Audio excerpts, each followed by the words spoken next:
அதாவது 17 வயது அந்த சிறுமி 12வது எக்ஸாம் எழுதிட்டு இருக்கக்கூடியவங்க. அவங்க எவ்வளவு கனவுகளை நோக்கி அந்த பொண்ணு வந்து அங்கே பயணிச்சுட்டு இருந்திருக்கக்கூடிய ஒரு விஷயம்.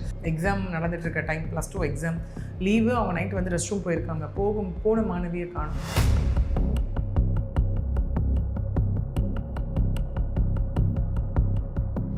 ஏன்னா இங்கே அவங்க பெற்றோரும் ஒரு குற்றச்சாட்டு வைக்கிறாங்க. என்ன அப்படின்னா, என் பெண்ணை காணோம்னா வந்துட்டு அந்த பொண்ணு வந்துட்டு என்ன ஓடி போச்சா? இது காமனாக நிறைய பேர் வைக்கக்கூடிய அலிகேஷன். போய் இந்த வயசா அப்போ நீங்கள் வந்து பார்க்க வேண்டிய விஷயம் வந்துட்டு உங்கள் பொண்ணுக்கு ஏதாவது லவ் இருந்துச்சா?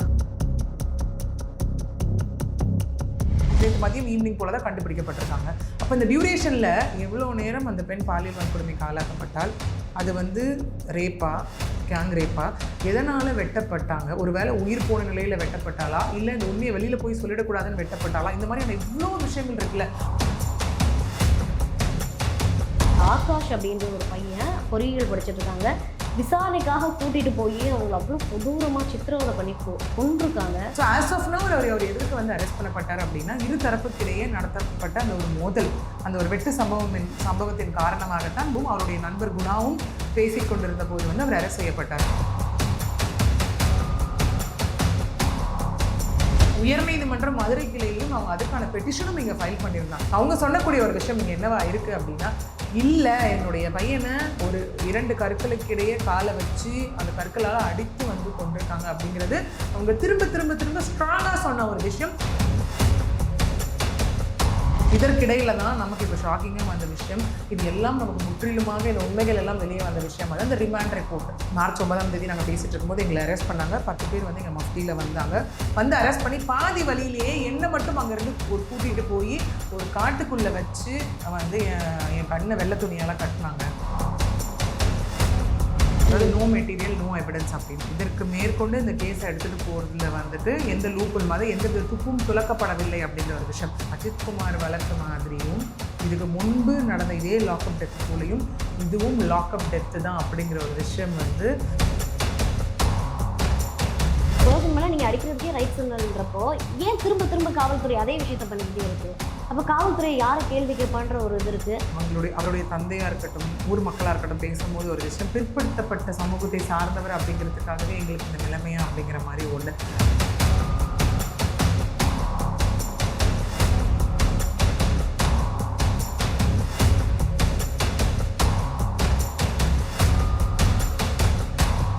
தி எக்ஸ்போஸ் நேயர்களுக்கு வணக்கம். நான் ரவீனா. இன்றைய நேர்காணலில் நம்மோடு இணைந்திருக்கக்கூடிய சிறப்பு விருந்தினர் அட்வொகேட் பிரியதர்ஷினி மேம் தான் இருக்காங்க. வாங்க அவங்க கூட சேர்ந்து நிறைய விஷயங்களை கேட்டு தெரிஞ்சுக்கலாம். மேம் வணக்கம். வணக்கம் மேம். எப்படி மேம் இருக்கீங்க? நல்லா இருக்கேன். நீங்கள் எப்படி இருக்கீங்க? பொம்பளை பிள்ளையா எப்படி இருக்கீங்க? நாடு சேஃபாக இருக்கான்னு கேட்டால் ரொம்ப ஃபியராக இருக்கு. கொலை, மரணங்கள், பெண் குழந்தைகளோட பாலியல் வன்கொடுமைன்றது காலையில் வரும்போது ஒரு நியூஸ் தான் நான் வந்து கேள்விப்பட்டு வந்தேன். உங்களை பார்க்க வரும்போது தூத்துக்குடியில் நடந்த ஒரு சம்பவம், ஒரு மாணவி வந்து பாலியல் வன்கொடுமை செய்யப்பட்டு பல துண்டுகளாக வெட்டப்பட்டு கண்டெடுக்கப்பட்டிருக்காங்க. இது ஒரு புறம் அப்படின்னா, 7 வயது சிறுமிக்கு பாலியல் வன்கொடுமை நடந்திருக்குது. முதியவருக்கு, ஒரு பாட்டிக்கு, ஒரு 60 வயசு பெண்ணுக்கு பாலியல் வன்கொடுமை நடந்திருக்கு. நான் உங்களை மீட் பண்ண வர இந்த 2 ஹவர்ஸ்க்குள்ளே 2 பாலியல் வன்கொடுமை நடந்திருக்குது. ஒன்று அடையாறில் வந்து திருச்சியிலேருந்து வந்த மாணவிக்கு நடந்தது. இன்னொரு நியூஸ் பார்த்திங்க அப்படின்னா, ஓட்டேரி பக்கத்தில் ஒரு 14 வயது சிறுமிக்கு நடந்திருக்குது. இந்த மாதிரியான பாலியல் வன்கொடுமைகள் இவ்வளோ தூரம் வந்து தலை தூக்க காரணம் என்னவா இருக்கு? இதற்கு கூடவே ஐ திங்க் நீங்கள் இன்னொன்றும் ஆட் பண்ணிக்கணும்னு நினைக்கிறேன். தட் இஸ் செங்கல்பட்டில் நடந்த ஒரு சம்பவம், மதுராந்தகம்ல நடந்த ஒரு சம்பவம், அதாவது 14 வயது சிறுமிக்கு நடந்த ஒரு கட்டண 3 நாட்களுக்குள்ள மேம், அதாவது இந்த 2 நாட்களுக்குள்ள நம்ம சொல்லலாம். இப்போ ஒரு 6க்கும் மேற்பட்ட கேசஸ் வந்து இங்கே ரெஜிஸ்டர் எல்லாம் குழந்தைங்க 18 வயதுக்குள்ள கல்லூரி மாணவர்கள் அடக்கம். இதில் அது மூதாட்டி, அதான் சொன்னேன் இல்லையா, ஒரு பெண் ஆகியவளுக்கு வந்து அது பிறப்பிலிருந்து இறப்பு வரை அப்படிங்கிற ஒரு விஷயம். ஏன்னா இங்கே நிறைய பேர் இல்லை, நான் முதல்ல சொல்லிக்க கூடிய ஒரு விஷயம் வந்து இந்த சொசைட்டி பிளேமிங் ஷேமிங் அப்படிங்கிறது பெண்களை நோக்கி மட்டுமே வைக்கப்படுற ஒரு விஷயமா இருக்குது. ஏன்னா என்ன நடந்தாலும் அவள் ஒழுங்காக ட்ரெஸ் பண்ணல, அவள் ஏன் கூப்பிட்டா போகணும், அவள் எதற்காக இங்கே வந்தால் போனா, நம்ம தான் பிறந்த குழந்தை என்ன ட்ரெஸ் பண்ணும், அந்த குழந்தை 7 வயசு குழந்தைகிட்ட என்ன இருக்குது ட்ரெஸ் பண்ணுறது, என்ன நடக்கிறது. வயதான மூதாட்டி நம்ம நிறைய போன வருஷத்துல எவ்வளோ பார்த்துருப்போம். பாலூட்டும் தாய்மார்கள், கர்ப்பிணி பெண்கள் எல்லாருக்கும் நடக்கக்கூடிய ஒரு விஷயம் நம்ம பார்த்துருக்கோம் இல்லையா. ஏன்னா இதெல்லாம் தாண்டி இந்த வேடநத்தம்ல நடந்த ஒரு விஷயம், அதாவது 17 வயது அந்த சிறுமி 12வது எக்ஸாம் எழுதிட்டு இருக்கக்கூடியவங்க. அவங்க ஏன்னா அவங்களுடைய தந்தைங்க சொல்லும் போது என்னோட பெண் 495 மதிப்பெண் ஏதோ சொல்கிறாரு 10th. ஓகே, எவ்வளவு கனவுகளை நோக்கி அந்த பொண்ணு வந்து அங்கே பயணிச்சுட்டு இருந்திருக்கக்கூடிய ஒரு விஷயம். அந்த பெண்ணை நோக்கி யாராவது கேள்வி கேட்க சொல்லுங்க, ஏன் அந்த பொண்ணு அங்கே போனா நைட்லன்னு? அந்த பெண் போனதோ இயற்கை உபாதைக்காக, வீட்டில் கழிவறை வசதி இல்லை, அதனால போகிறா நீங்கள் இதை சிறுமைக்காக. அப்பயும் கேட்குறவங்க கேட்பாங்க, ஏன் நைட்டில் எழுந்து ஏமா வெளில பாத்ரூம் போகிறேன்னு கேட்குறவங்களும் இந்த இடத்துல இருப்பாங்க. ஸோ இந்த மாதிரி ஸ்டில் அந்த மைண்ட் செட்டை தயவு செஞ்சு மாற்றிக்கோங்க. ஓகே, ஏன்னா அது வைக்கும்போது என்ன ஆகிடுது அப்படின்னா, அந்த விக்டிம் ரோல்லேருந்து அந்த பெண் தள்ளப்படுறாங்களோ அப்படிங்கிற ஒரு விஷயம் இங்கே ஒரு கேள்விக்குறி ஆக்கப்படுது இல்லையா? ஒன்றும் இல்லை, இந்த மாதிரி கேள்விகள்லாம் வைக்கப்படுறது, எந்த கேள்வியோ எந்த ஒரு சம்பவம் சொசைட்டியில் நடந்தாலும் யாராக இருந்தாலும் இந்த மாதிரி ஒரு கேள்வி வைக்கிறதுக்கு முன்னாடி, அது ஆணுக்கு நிகழ்ந்தாலும் சரி பெண்ணுக்கு நிகழ்ந்தாலும் சரி, நம்ம வீட்டில் இந்த மாதிரி நடந்தால் நம்மளால் அக்செப்ட் பண்ண முடியுமான்ற ஒரு கேள்வி மட்டும் வச்சாங்கன்னு வச்சுக்கோங்களேன், இந்த அப்யூசிவான கமெண்ட்ஸ்லாம் நம்மளால் பார்க்கவே முடியாது சோஷியல் மீடியாவில். யாருக்கோ நடக்குது, யார் வீட்லையோ நடக்குது, எனக்கு என்னப்பா கையில் மொபைல் இருக்குது, ஒரு ஃபேக் ஐடி இருக்குது, நான் உட்காந்து கமெண்ட் போட்டு போகிறேன், எனக்கு இதான் என்டர்டெயின்மெண்ட்டு. அந்த கமெண்ட்டில் ஒரு 10 இன்ட்ராக்ஷன் இருக்கும் இல்லையா? இந்த மாதிரி சம்பவம் பண்ணும்போது இன்னும் சொசைட்டியாக இருக்கட்டும், இல்லை சில மக்களுடைய மனநிலை எந்த அளவுக்கு பின்தங்கி இருக்குது அப்படிங்கிறத நம்மளால் இங்கே பார்த்து வருத்தம் தான் பட முடியுது ஆக்சுவலி. ஏன்னா இது நம்ம சொல்லலாம், மாற்றிக்கோங்க மாற்றிக்கோங்க மாற்றிக்கோங்கன்னு சொன்னாலும் மனித மனங்களில் மாற்றம் இல்லை அப்படின்னா இங்கே எதுவுமே மாறாதுன்ற ஒரு விஷயம் இருக்குது இல்லையா? ஸோ அந்த மாதிரியான விஷயம் தான். ஏன்னா இங்கேயுமே அந்த பெண், அந்த சிறுமி வந்து இந்த லீவு எக்ஸாம் நடந்துகிட்ருக்க டைம், +2 எக்ஸாம் லீவு, அவங்க நைட் வந்து ரெஸ்ட் ரூம் போயிருக்காங்க, போன மாணவியை காணும். இதுலேயும் இன்னொரு விஷயம் என்ன அப்படின்னா, இங்கே அந்த விளாத்திக்குளம் ஸ்டேஷனோட இன்ஸ்பெக்டர் பிரவீன் அவர்களும் இங்கே வந்து சஸ்பெண்ட் பண்ணப்பட்டிருக்காங்க. ஓகே, அதாவது தூத்துக்குடி எஸ்பிஎம் அதனால் சஸ்பெண்ட் பண்ணப்பட்டிருக்காங்க. ஏன் அப்படின்னா அவங்க விசாரணையை முறையாக கையாளலை அப்படின்னு சொல்லி. ஏன்னா இங்கே அவங்க பெற்றோரும் ஒரு குற்றச்சாட்டு வைக்கிறாங்க. என்ன அப்படின்னா, என் பெண்ணை காணோம்னா வந்துட்டு அந்த பொண்ணு வந்துட்டு என்ன ஓடி போச்சா, இது காமனாக நிறைய பேர் வைக்கக்கூடிய அலிகேஷன். போய் இந்த வயசா அப்போ நீங்கள் வந்து பார்க்க வேண்டிய விஷயம் வந்துட்டு உங்கள் பொண்ணுக்கு ஏதாவது லவ் இருந்துச்சா, யாராவது காமனாக கேட்கக்கூடிய ஒரு கேள்வி. சில பேராலையும் அது கேட்கப்பட்டிருக்கு, உங்கள் பொண்ணு என்ன அது வந்து கேட்கக்கூடிய தோரணையாக இருக்கட்டும், அது இன்வெஸ்டிகேஷனில் எந்த அளவுக்கு யூஸ் ஆகுன்ற ஒரு விஷயமா இருக்கட்டும். நீங்கள் முதல்ல அதுக்கு ஒரு கம்ப்ளைண்ட் எடுக்கணும்ல. கம்ப்ளைண்ட்டே எடுக்காம அப்போ உங்கள் பொண்ணுக்கு யாருக்கூட லவ் இருந்துச்சா, இல்லை யாருக்கூட ஓடி போச்சா, இல்லை யாருக்கூட பழக்கம் இருந்துச்சா அப்படின்னு கேட்கும்போது, விச் மீன்ஸ் அந்த 2 மணி, இப்போ எப்படி நம்ம சொல்கிறோம், ரோட்டில் வந்து ஆம்புலன்ஸ் போகும்போது வழி விடுங்க, அந்த 1 நிமிடம் 1 செகண்ட் கூட ஒரு உயிரை காப்பாற்றலான்ற மாதிரி தான் இந்த மாதிரி பெண் பிள்ளைகள் பாதிக்கப்படும் போது அந்த 1 நிமிஷம் கூட ஒரு லைஃப்பை சேவ் பண்ணலாம்ல. இந்த சம்பவம் முந்தா நாள் இரவு வந்து நடந்திருக்கு. ஓகே, நேற்று மதியம் ஈவினிங் போல தான் கண்டுபிடிக்கப்பட்டிருக்காங்க. அப்போ இந்த டியூரேஷனில் எவ்வளோ நேரம் அந்த பெண் பாலியல் வன்கொடுமைக்கு ஆளாக்கப்பட்டால், அது வந்து ரேப்பா, கேங் ரேப்பா, எதனால் வெட்டப்பட்டாங்க, ஒரு வேளை உயிர் போன நிலையில் வெட்டப்பட்டாலா, இல்லை இந்த உண்மையை வெளியில் போய் சொல்லிடக்கூடாதுன்னு வெட்டப்பட்டாலா, இந்த மாதிரியான இவ்வளோ விஷயங்கள் இருக்குல்ல. ஒரு வேளை அந்த காவல்துறை உடனடியாக அந்த நடவடிக்கை எடுத்திருந்தா, இந்த சம்பவம் ஃபார் எக்ஸாம்பிள் ஒரு காலையில் கிட்ட மேலே நடந்திருக்குன்னா நைட்டோட தேட ஆரம்பிச்சிருந்தா அட்லீஸ்ட் உயிராக மிஞ்சிருக்குல்ல அந்த இடத்துல. அந்த மாதிரி ஒரு விஷயம் நடந்திருக்கலாம். இந்த தாமதம் ஏன் நிகழ்த்தப்பட்டது அப்படிங்கிறது தான் அவர்களுடைய பெற்றோர்கள் தரப்பிலிருந்து வைக்கப்படக்கூடிய ஒரு கேள்வியாகவே இந்த இடத்துல இருக்குது. அதன் விளைவாக தான் இன்றைக்கி இந்த ஒரு இமீடியட் ஆக்ஷன் அப்படிங்கிறது வந்து நிகழ்த்தப்பட்டிருக்கு. இன்றைக்கி 10 பேரிடம் விசாரணை நடத்திட்டு இருக்காங்க. 6 தனிப்படைகளும் இங்கே அமைக்கப்பட்டிருக்கு அந்த குற்றவாளிகளை பிடிப்பதற்காக. அது பெண்களுக்கு மட்டுமான்னு கேட்டால் ஆண்களுக்கும் பாதுகாப்பு இல்லாத ஒரு சூழல் தான் இப்போ உருவாக்கிட்டு இருக்கு. மடப்புறம் அஜித் டெத் அப்படின்றது தமிழகம் முழுவதும் மட்டும் இல்லை, இந்தியா முழுவதுமே பேசப்படக்கூடிய ஒரு பெரும் பிரச்சனையாக இருந்தும் இன்னுமே அதே விஷயம் திரும்ப ரிப்பீட்டடாக நடந்துக்கிட்டே இருக்குது. பார்த்துருப்பீங்க, இந்த ஆகாஷ் அப்படின்ற ஒரு பையன் பொறியியல் படிச்சுட்ருக்காங்க, விசாரணைக்காக கூட்டிகிட்டு போய் அவங்கள அவ்வளோ கொடூரமாக சித்திரவதை பண்ணி கொண்டிருக்காங்க. இந்த வழக்குக்கு பின்னாடி இருக்கக்கூடிய அந்த ரீசன் என்ன, இப்போ அதில் அந்த கேஸ் என்ன லெவலில் இருக்குமா? கேஸ் அதான் ஒரு விசாரணை கைதியான ஒருவர், அது வந்து விசாரணை கைதியோ இல்லை குற்றவாளியோ இல்லை குற்றம் நிரூபிக்கப்பட்டவரோ குற்றம் சாட்டப்பட்டவரோ யாராக இருந்தாலும் அவரை அடிப்பதற்கோ இல்லை துன்புறுத்துவதற்கோ அவருடைய உயிரை எடுப்பதற்கோ யாருக்கும் இங்கே அதிகாரம் கிடையவே கிடையாது. அதனால தான் நம்ம வந்து கொடூரமான குற்ற செயலில் ஈடுபட்டவங்களுக்கு டு த மேக்ஸிமம் வரைக்கும் போய் சில கேசஸ்க்கு மட்டும்தான் டெத் பெனால்ட்டி கொடுக்கப்படுது இல்லையா? தட் இஸ் அகைன் ஹியூமனிட்டியின் அடிப்படையில் கொடுக்கும்போது அது லைஃப் இம்ப்ரிசன்மெண்ட்டாக தான் அங்கே கன்வெர்ட் பண்ணப்படதை நம்மளால் பார்க்க முடியுது. எஸ், ஸ்டில் இந்தியா பொறுத்த வரைக்கும் death penalty is a debatable concept. அப்படி இருக்கக்கூடிய நிலையில் ஒரு பப்ளிக்கு வந்துட்டு ஒரு காவலாக இருக்கக்கூடிய காவல்துறை அதிகாரிகளே வந்து இந்த செயலில் ஈடுபடும் போது மக்களுக்கு அவர்கள் மீதான நம்பிக்கை அப்படிங்கிறது குறையக்கூடியதை நம்மளால் பார்க்க முடியுது இல்லையா? ஸோ இன்னும் சொல்லப்போனால் அப்படின்னா இந்த மாதிரி ஒரு சில காவல்துறை அதிகாரிகள் செய்யக்கூடிய விஷயத்தினால ரொம்ப நேர்மையாக, அதாவது பாதிக்கப்பட்டவங்களுக்கு நீதியையும் குற்றம் செய்யப்பட்டவர்களை தண்டனையும் வாங்கி கொடுக்கக்கூடிய போலீஸ் அஃபிஷியல்ஸ் மீதும் வந்துட்டு இப்போ ஒரு சில பேர் செய்கிறதப்பெல்லாம் ஒட்டுமொத்தமாக காவல்துறையினர் அப்படின்னு தான் வந்து இந்த இடத்துல சொல்லப்படுறாங்க இல்லையா? ஸோ அதே மாதிரியான ஒரு கேஸ் தான் இந்த சாத்தான்குளம் இஷ்யூவாக இருக்கட்டும், இல்லை அந்த அஜித்குமார் இஷ்யூவாக இருக்கட்டும், இல்லை அகெயின் அந்த வரிசையில் இப்போ இன்னொரு விஷயம் தான் இந்த ஆகாஷ் அவருடைய மரணம். அதாவது பட்டதாரி இளைஞர் அவருடைய ஒரு மரணம் இந்த இடத்துல. ஓகே, இங்கே வந்து லைக் பல்வேறு தரப்பட்ட விஷயம் வந்து சொல்லப்படுது. இதனால் வந்துட்டு இந்த விஷயம் நிகழ்த்தப்பட்டிருக்கு அப்படிங்கிற மாதிரி எல்லாமே அது எல்லாமே நமக்கு வந்துட்டு ஃபர்தர் அலிகேஷனில் தான் வந்து ப்ரூவ் ஆகக்கூடிய ஒரு விஷயம். Okay, so as of now அவர் எதற்கு வந்து அரெஸ்ட் பண்ணப்பட்டார் அப்படின்னா இரு தரப்புக்கிடையே நடத்தப்பட்ட அந்த ஒரு மோதல், அந்த ஒரு வெட்டு சம்பவத்தின் காரணமாகத்தான் மார்ச் 9ஆம் தேதி அவரும் அவருடைய நண்பர் குணாவும் பேசிக்கொண்டிருந்த போது வந்து அவர் அரெஸ்ட் செய்யப்பட்டார். அவர் ஏன்னா இது முதல்ல வந்த ஒரு விஷயம் பார்ப்போம். பட் நேற்று வந்த ஒரு விஷயம், முதல்ல வந்த விஷயம் வந்து காவல்துறையினரால் வந்து சொல்லப்பட்ட ஒரு விஷயம், இவர் மூச்சு திணறி இறந்து போனார் அப்படிங்கிற மாதிரியான விஷயம்தான். பட் அவருடைய தந்தையாகட்டும் இல்லை தாயாகட்டும் இல்லை அந்த ரிலேட்டிவ்ஸ் அந்த ஊர் மக்கள் அனைவரும் இன்னும் ப்ரொட்டஸ்டில் இருந்துட்டு இருக்காங்க அவங்க இல்லையா. அவங்க சொல்லக்கூடிய ஒரு விஷயம் இங்கே என்னவா இருக்குது அப்படின்னா, இல்லை என்னுடைய பையனை ஒரு 2 கற்களுக்கிடையே காலை வச்சு அந்த கற்களால் அடித்து வந்து கொண்டிருக்காங்க அப்படிங்கிறது அவங்க திரும்ப திரும்ப திரும்ப ஸ்ட்ராங்காக சொன்ன ஒரு விஷயம். ஸோ உயர்நீதிமன்றம் மதுரை கிளையிலையும் அவங்க அதுக்கான பெட்டிஷனும் இங்கே ஃபைல் பண்ணியிருந்தாங்க இல்லையா.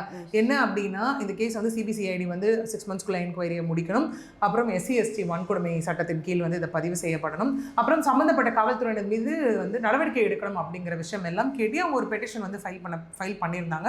அந்த பெட்டிஷனும் ஏற்றுக்கொள்ளப்பட்டது for like enquiry. Okay, but அதன் விளைவாகவும் இன்னைக்கு என்ன வந்து நீதிபதியால் வந்துட்டு இங்கே சொல்லப்பட்டிருக்கு அப்படின்னா, எஸ் நீங்கள் கொடுத்த கோரிக்கையை நாங்கள் ஏற்றுக்கிறோம், SC/ST ஆக்ட் கீழே வழக்கு பதிவு பண்ணப்படும், தென் ப்ரிவென்ஷன் ஆஃப் அட்ராசிட்டிஸ் ஆக்ட் 1989 கீழேயும் வழக்கு பதியப்படும். ஓகே, கூடவே இங்கே என்ன அப்படின்னா ஆல்ரெடி போலீஸ் காவல்துறையினர் ஒரு எஃப்ஐஆர் போட்டிருப்பாங்க இல்லையா, அந்த எஃப்ஐஆரை சிபிசிஐடி ஆல்டர் பண்ணணும் அப்படின்னும். ஓகே, கூடவே இதில் இன்வால்வ் ஆயிருக்க அனைவர் மீதும் தகுந்த நடவடிக்கை எடுக்கப்படும் அப்படின்னும் இன்னொரு விஷயமும் இங்கே வந்து நீதிமன்றத்தால் கேள்வியாக வைக்கப்பட்டிருக்கு இந்த இடத்துல காவல்துறையினரை நோக்கி. சரி, அவங்க ப்ரொட்டஸ்ட் பண்ணுறாங்க நீங்கள் சொல்கிறீங்க. ஓகே, அந்த வழியாக பிரதமர் முதல்வர் எல்லாம் வராங்கன்னு நீங்கள் சொல்கிறீங்க.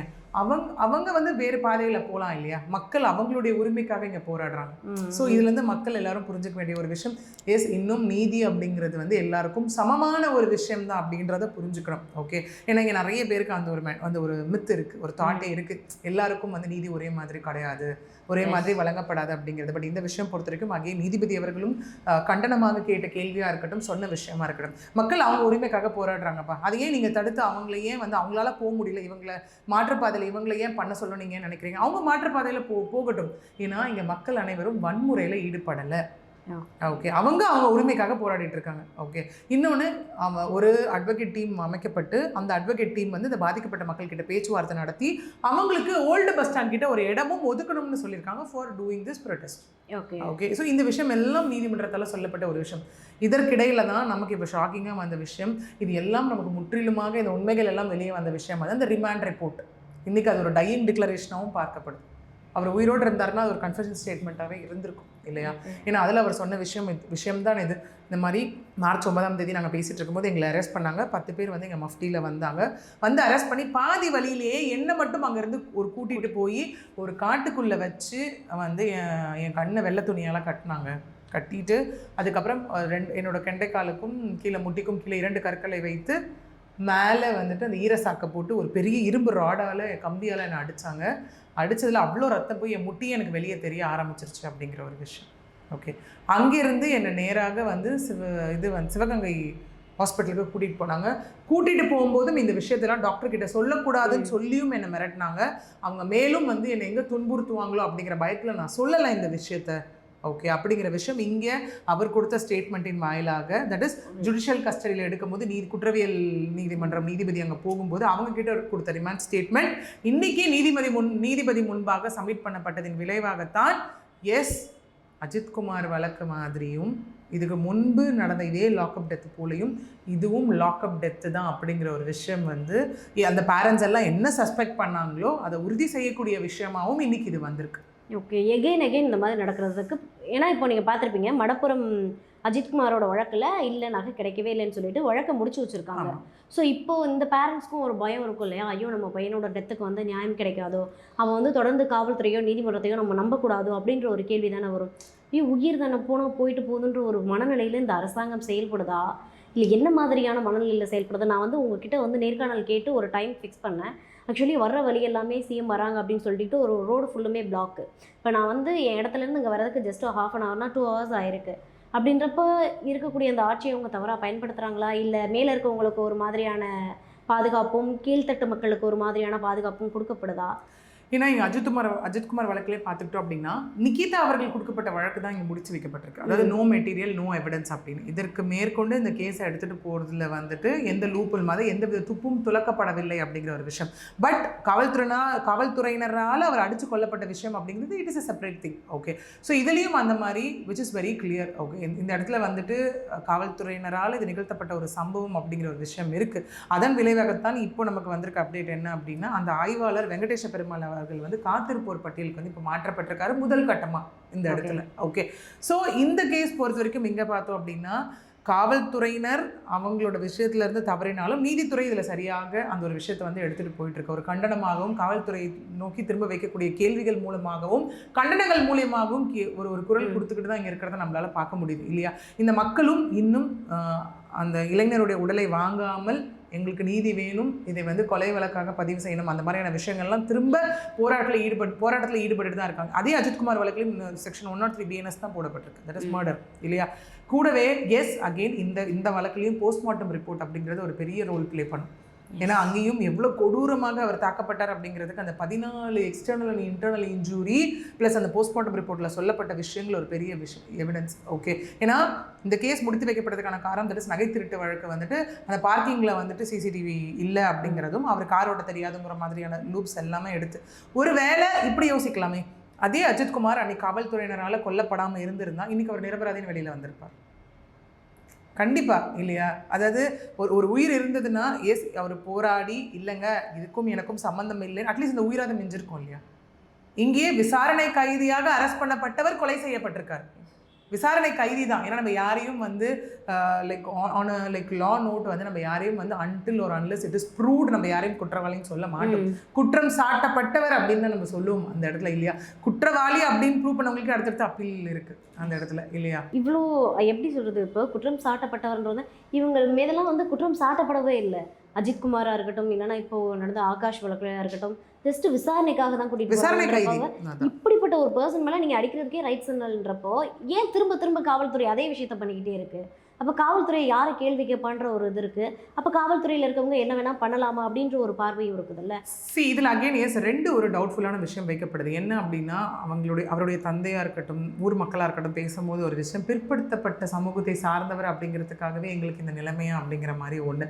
இன்னொன்று என்ன அப்படின்னா அவர் சில அநியாயங்களை தட்டி கேட்டதுனால இந்த மாதிரி நிகழ்ந்தது அப்படின்னும் தகவல்கள் 2 மாதிரியான தகவல்கள் இருக்குது. இது எல்லாமே இன்ஃபர்மேஷன் தான். பட் நம்ம கன்ஃபார்ம்டான விஷயம் எப்போ அப்படிங்கிறது நமக்கு வந்து அத்தாரிட்டேட்டிவாக வரும்போது நமக்கு அதை பற்றி தெரிய வரும். ஓகே, பட் இந்த மாதிரி நம்ம நிறைய கேசஸ் எடுத்துக்கிட்டோம் அப்படின்னா காவல்துறையினர் 20 வருடம் கழித்து காவல்துறையினருக்கு தண்டனை கிடைத்த கேசஸும் இங்கே இருக்குது. ஓகே, அதாவது அவங்க ரிட்டையர் ஆகிட்டு அதுக்கப்புறம் அவங்க நீதிமன்றம் வந்து அவங்க குற்றவாளின்னு அறிவிச்சு அவங்க வந்து பிரசன்ட்க்கு போன கேசஸும் இந்த இடத்துல இருக்குது. ஓகே, அதே மாதிரி ஊருக்குள்ள நடக்கிற அநியாயத்தை தட்டி கேட்கறதுனால எப்பவுமே பஞ்சாயத்து பண்ணி வச்சு அதனால வந்து அதுக்கப்புறமா அது நடந்த சண்டையில் ஒருத்தருடைய கை போன விஷயங்களும் இந்த இடத்துல இருக்குது. அங்கேயும் காவல்துறையினர் மீது நடவடிக்கையும் எடுக்கப்பட்டது. ஓகே, ஸோ இந்த மாதிரியான கேசஸ் இருக்கும்போது இப்போது ஒரு லேமேனே வச்சுக்கோங்களேன் அந்த இடத்துல எனக்கு வந்து இதெல்லாம் நான் செஞ்சுட்டேன் எனக்கு சட்டம் வந்துட்டு இவ்வளோலாம் கடுமையாக இருக்கும்னு எனக்கு தெரியாதுன்னு சொல்கிறதே நம்மளால் அக்செப்ட் பண்ண முடியாது. ஓகே, பட் அப்படி இருக்கும்போது ஒரு காவல்துறையினர் கண்டிப்பாக அதை சொல்ல முடியாது. ஏன்னா சட்டத்தை காக்கிறவங்க எல்லாமே தெரிஞ்சிருக்கும். அப்படி இருக்கும்போது பண்ணக்கூடியவர்கள் அவர் தான். பட் இதில் என்ன மூச்சு திணறி இறந்து போயிட்டார் அப்படின்னும் போது எங்கேயோ ஒரு இடத்துல ஏதாவது லூப் இருந்தால் தப்பிச்சிடலாமே அப்படிங்கிற ஒரு விஷயம் தான். ஓகே, இந்த கேஸில் எடுத்துக்கோங்களேன், ஒரு வேளை ஆகாஷ் அவர்களே அங்கே அந்த ஒரு விஷயம் அந்த ஒரு கன்ஃபெஷன் ஸ்டேட்மெண்ட் அந்த ஒரு டையிங் டிக்ளரேஷனாக அது இல்லாமல் இருந்திருந்தால் என்ன நடந்திருக்கும்? காவல்துறை சொன்னது உண்மையாக இருக்கும். கீழே விழுந்த பாலத்துலேருந்து அவர் இதுவாயிட்டாரு ப்ளஸ் இல்லை போகிற வழியிலே அவர் இறந்து போயிருந்தாருன்னா என்ன ஆயிருக்கும்? அந்த இடத்துல வேறு மாதிரியான கதைகள் இங்கே கட்டப்பட்டு இருக்கலாம், அவிழ்த்து விடப்பட்டிருக்கலாம். அந்த மாதிரியான விஷயம் தான் இங்கேயும் நிகழ்ந்திருக்கும். இன்றைக்கி அந்த ஒரு கன்ஃபெஷன் ஸ்டேட்மெண்ட்டும் அந்த ஒரு போஸ்ட்மார்ட்டம் ரிப்போர்ட்டும் தான் இன்றைக்கி இந்த கேஸில் பெரிய எவிடன்ஸாகவே நிற்க போகுது.